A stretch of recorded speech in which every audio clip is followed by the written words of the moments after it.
नमस्ते। कल दोपहर लगभग 12 बजे के आसपास इजराइल और अमेरिका ने ईरान पर हमला कर दिया और तब से हम सारे न्यूज़ चैनल्स पर इसी रिपोर्टिंग को देख रहे हैं कि चारों तरफ उससे कितनी बर्बादी हो रही है।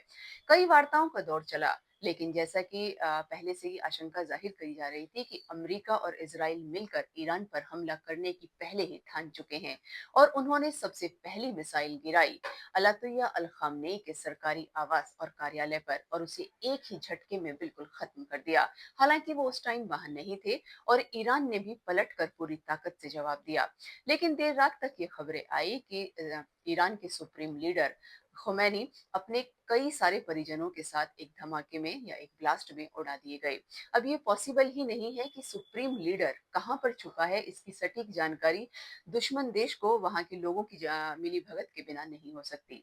खैर जो भी रहा हो, लेकिन अब वो इस दुनिया में नहीं रहे और वर्ल्ड वाइड उनके जाने के बाद से लोग प्रोटेस्ट कर रहे हैं और अपना दुख और रोष जाहिर कर रहे हैं। ईरान ने इसके लिए 40 दिन का शोक अपने यहाँ पर वो किया है कि अब 40 दिन हम इस बात का मातम मनाएंगे, लेकिन वो अपने पूरी ताकत से जवाब दे रहे हैं अपने ऊपर हुए इस हमले का। और वर्ल्ड वाइड ऐसा पहली बार देखा जा रहा है कि कोई एक देश एक साथ 8 देशों पर आक्रमण करे और सबको भारी नुकसान पहुंचा रहा है। अब जरा सोचने की बात है कि अमेरिका जो वहां से इतनी दूर है कि उसकी मिसाइल की कोई भी रेंज इतनी बड़ी नहीं है कि वो अपने यहाँ से सीधा ईरान पर या इराक पर मिसाइल का हमला कर सकता, लेकिन वो दूर खड़ा तमाशा देख रहा है। और ईरान और इराक के आसपास जितने भी खाड़ी देश हैं, मुस्लिम देश हैं, उन्होंने ही हर जगह अपनी जमीन को अमेरिका को इस्तेमाल करने दिया, उसे सैन्य बेस बनाने दिए, कहीं नेवल अड्डे उनके बना लिए और वो उन्हीं के खिलाफ उन्हीं के आसपास के लोगों को मार रहा है या देश को खत्म कर रहा है और उन्हें लगता है कि उनकी सुरक्षा अमेरिका के साथ रहने में है। शायद वो सारे लोग मिलकर अगर अमेरिका का सामना करते तो अ, इराक में जो हुआ उस हादसे से सबक लेते तो आज ये ईरान के साथ नहीं होता। ये मत सोचिए कि आज अगर उसका नुकसान हो रहा है और आप सपोर्ट कर रहे हैं, चुप खड़े हैं, तो कल आपके साथ भी ये चीज जरूर होगी। और देखिए कि इसमें जितनी भी मुस्लिम कंट्रीज हैं या गल्फ कंट्रीज हैं वो एक दूसरे को मार रही हैं, एक दूसरे को नुकसान पहुंचा रही हैं। चाहे वो इमारत का नुकसान है, सामान का नुकसान है, इंसान का नुकसान है। लेकिन अमेरिका का कोई एक सिटीजन या सैनिक इस हमले में नहीं मारा जा रहा। वो दूर बैठा तमाशा देख रहा है और अपने फायदे का इंतजार कर रहा है। और इस सारे उसमें इंसान की इंसानियत की हत्या हो रही है और आम लोगों से कोई पूछ के ना जंग करता है ना कोई फैसले लेता है, लेकिन मरने में नंबर सबसे पहले उन्हीं का आता है।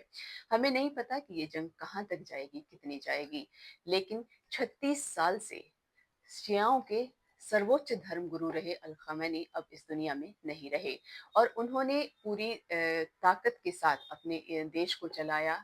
लेकिन बहुत लंबे टाइम से वो एक विरोध प्रदर्शनों का सामना कर रहे थे, चाहे वो महिलाओं के हिजाब को लेकर था, विमेन एम्पावरमेंट को लेकर था या मानवाधिकारों को लेकर था।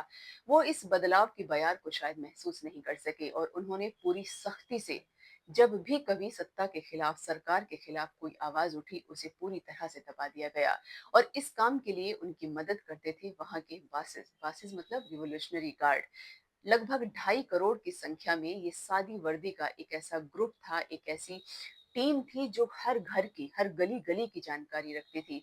लेकिन क्या मालूम कि वो इस इतने गहरे आक्रोश को अपने लीडर को नहीं बता पाए या वो ये समझ नहीं पाए कि उन्हें भी वक्त के साथ बदलना चाहिए। क्योंकि जितना विरोध वो बाहर के मोर्चे पर कर रहे हैं, उतना ही विरोध उनके देश में अंदर भी था।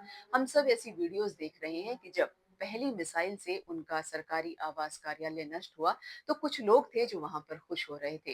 हालांकि बहुत जगह पर इस बात के लिए दुख मनाया जा रहा है। इवन भारत में, पाकिस्तान में बहुत जगह इस बात के प्रोटेस्ट हो रहे हैं, उनकी मौत को लेकर लोग अपना दुख जाहिर कर रहे हैं।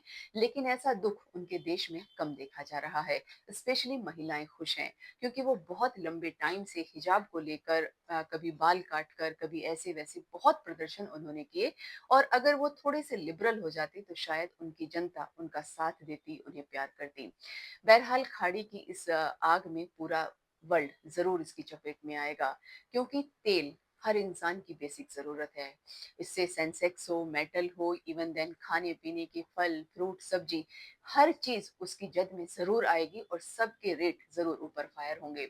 और इससे और कितना नुकसान होगा ये आने वाले दिनों में पता चलेगा, लेकिन ये अमन और शांति का महीना था और हमें लगता था कि हम सबको इसका पालन करना चाहिए, और स्पेशली वो मुस्लिम कंट्रीज जो ब्रदरहुड में हैं या फिर भी एक धर्म का पालन करती हैं, तो वो एक दूसरे का ऐसे मुश्किल वक्त में साथ देते, ना कि दुश्मनों की तरह लड़ते। हम उम्मीद करते हैं कि ये जंग जल्दी ही खत्म हो जाए और पहले की तरह अमन और शांति कायम हो। नमस्ते।